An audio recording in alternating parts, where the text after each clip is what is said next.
Hey everybody, I'm going to take a moment and review the process of entering meds into the med profile and doing a med reconciliation and snapshot.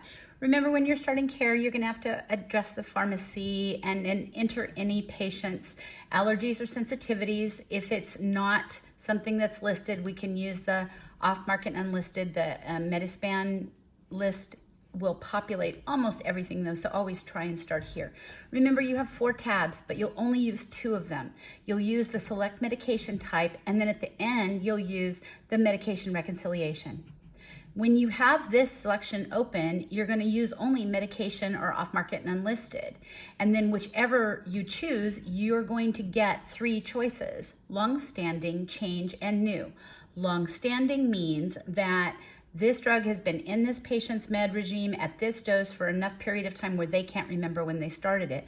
Change and new, we have maybe a long-standing drug that they've been taking for change, but the dosage is new and it's new to their home management regime. And so we want to make sure that they understand all of those steps. And new, it's a new drug to them, regardless of what they were taking in hospital. It's new to their home regime. And so if they've had a long-standing drug that they've taken, but they've changed the dose in the last 7 days, we'd classify that as a change. If they've had a new med that's been added to their list, we'd classify that as new. And for these two, you enter a start date. When you type in the drug name, you will get a comprehensive list of the possibilities that come from it. However, if it doesn't show up, then, and at that point, the only time you would switch over and use off-market and unlisted. Anytime you use off-market and unlisted, you follow the same steps for selecting long-standing, change, and new.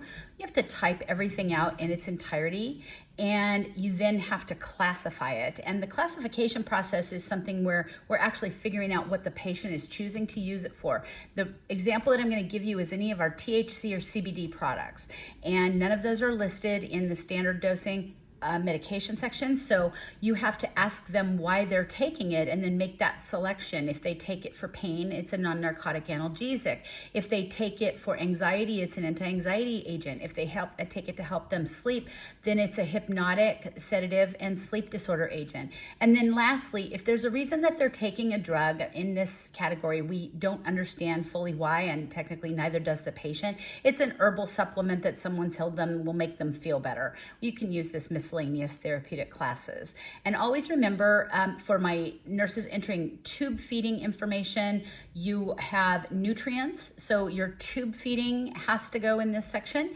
And for everybody entering the oxygen, there is the respiratory agents miscellaneous. So I've got a somewhat completed med profile here that I want to go over some things with you. And the entering of meds has to do with making sure that we have a comprehensive list of what the patient has the potential to take or actually is taking. And so in this case, I entered all of my meds. Our high-risk meds, there's additions to what our existing high-risk meds are, and those include the addition of aspirin to the anticoagulant, as well as the antiplatelet drugs. So all of our Plavix, Ticlid, and any aspirin, whether it's therapeutic dosing or prophylactic dosing, falls into our anticoagulants. And then they added the antipsychotic and antibiotic category. So the responsibility for entering a drug that is a high-risk drug is going to involve adding the verbiage in all capitals, high-risk medication. And you can do that at the end of the instructions, at the beginning of the instructions, it doesn't matter, as long as that's in there.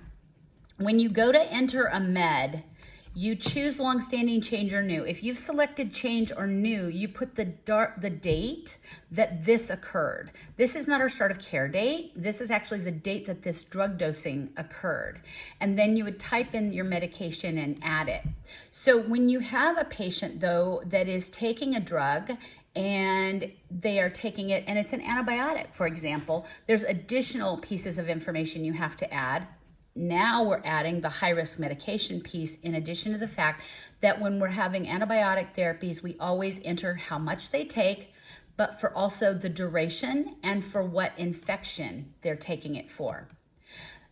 Please be aware that this tab over here where it says number of tabs or number of caps or number of mLs, that's per dose, not how many were distributed in the bottle. So when you're entering an IV antibiotic, you're also going to come down, not an IV antibiotic, just an antibiotic, sorry. You're also going to come down and put the date that it will be discontinued. And when you do that, it will actually put a discontinuation date over here on the side. Midnight 01 on this day, it will drop down into discontinued drug therapy. So you don't have to manage your med profile that way. So antibiotics are the routine entry. In addition, how long they're taking it for what infection, add your high risk category, and then put your discontinuation date.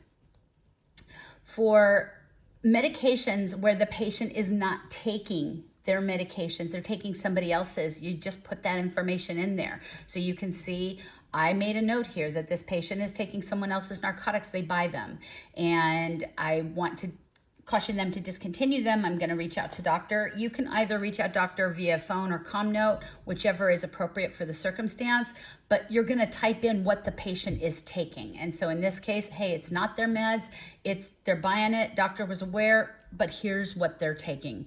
And it's also, by the way, a high-risk medication. You can use ranges. We can use ranges in the number of tablets. If they're taking 1 to 2, we can put 1 to 2.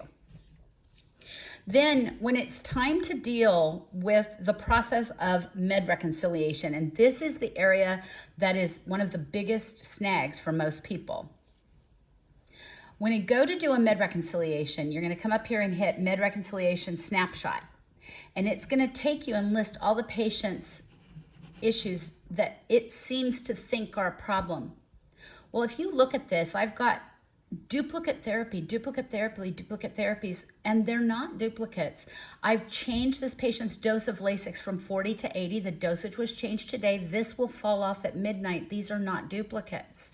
And this, Cardizem and Lasix, these are not even remotely related drugs. More often than not, they're both used in conjunction with cardiac disease, but they don't function in the same manner. So everything truly above this TAN level does not have value for you.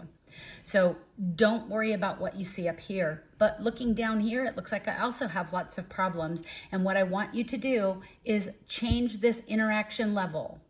This is not about what all interactions are, because there's a review suggested when you take Coumadin that you be cautious with not having inconsistent vitamin K. That's not something doctor needs to be notified of. Where there's intervention required, doctor needs notification. And if you use this, 99.9% of the time, it is going to say there are no interactions to report. So remember, change this. Don't leave this. Change this. Don't leave it all interactions. Make it intervention required. Continue. Then make a note of, did you have to contact doctor regarding discrepancy? If so, what it was and what follow-up was required, and sign and submit. I hope that helps you. And if you have questions about proper med entry steps, please let me know. Thanks.